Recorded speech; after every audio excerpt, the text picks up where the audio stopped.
In this particular video, we are going to talk about the malarial infection. How exactly malaria parasite Plasmodium falciparum is responsible for the world's most of the malaria cases. So let's start.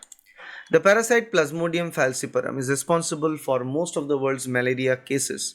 It has evolved in concert with the human and mosquito host and displays a complex life cycle that alternates between the two. An infected female mosquito transfers the parasite to a human when she takes a blood or meal. The parasite, in the form of sporozoites, is injected with her saliva, which contains an anticoagulant that promotes a steady blood flow.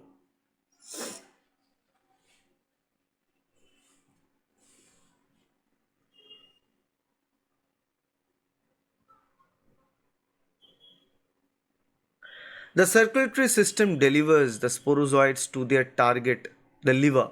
A sporozoite enters a liver cell and begins to feed and grow. During the process, the parasite's nucleus divides many times, and then nuclei bud off to produce thousands of new plasmodium cells, now in the form called merozoites.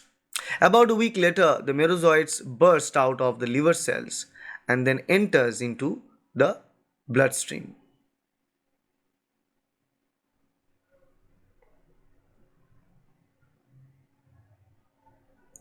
In the bloodstream, the merozoites infect red blood cells, where they again reproduce and burst out of the infected cells. Resulting merozoites can infect other red blood cells, yielding a cycle of infection and eruption.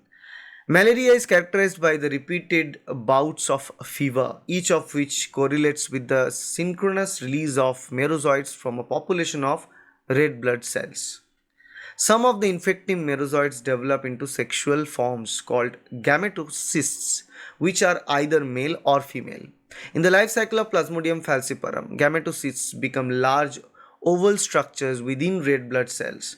The gametocysts do not harm the human host, but when a mosquito takes the gametocysts into its gut during a blood meal, these cells initiate the next stage of Plasmodium life cycle. In the mosquito's gut, the gametocysts escape from the red blood cells and develop into male and female sex cells called gametes. A male and a female gamete fuse to produce the first cell of the next generation, the zygote. The zygote matures into a motile cell called okinete and migrates to the wall of the mosquito's gut, where it develops into an oocyst. Inside the oocyst, cell division occurs to produce many new cells, again in form of sporozoites. The oocyst ruptures and release the sporozoites, which migrate to the salivary gland.